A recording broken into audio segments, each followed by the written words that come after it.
Hi, and welcome back to Scratch. Today, we're going to make a classic patty melt. If you'd like to support the channel, please like and share this recipe. For this, we'll need a pound of ground beef, 4 slices of sourdough bread, 4 slices of Swiss cheese, a large yellow onion, 6 tablespoons of butter, 2 tablespoons of fry sauce, a tablespoon of apple cider vinegar, a teaspoon of Worcestershire sauce, a teaspoon of seasoning salt, a 1/4 teaspoon pepper, and a 1/4 teaspoon sugar. We'll start by melting 2 tablespoons of our butter over medium-low heat. Then, we'll peel and slice our onion. We want our onion pieces to be large because they will shrink when they caramelize. Once we've melted our butter and sliced our onions, we'll add our onions to the pan. We'll allow them to cook over medium-low heat, stirring every 2 to 3 minutes. We'll let our onions soften and become translucent before adding our sugar. This should take about 10 minutes. While the onions are cooking, we'll mix together our pound of ground beef, teaspoon of Worcestershire sauce, teaspoon of seasoning salt, and 1/4 teaspoon of pepper. Then we'll form our beef mixture into 4 1/4-pound patties. We'll set these aside until our onions have finished caramelizing.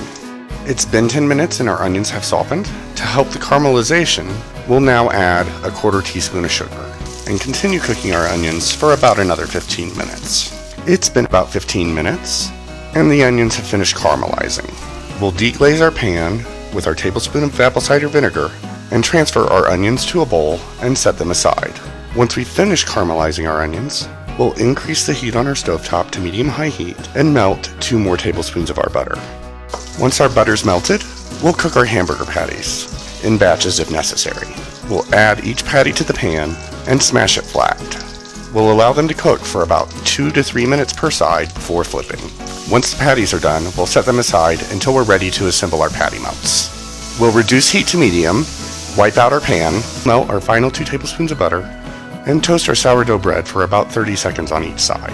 Once our sourdough bread has finished toasting, we'll spread one side of each patty melt with about a tablespoon of our fry sauce. Then we'll add half of our caramelized onion to each sandwich.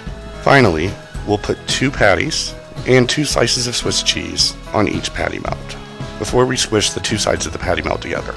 And remember, if you like the content, please subscribe.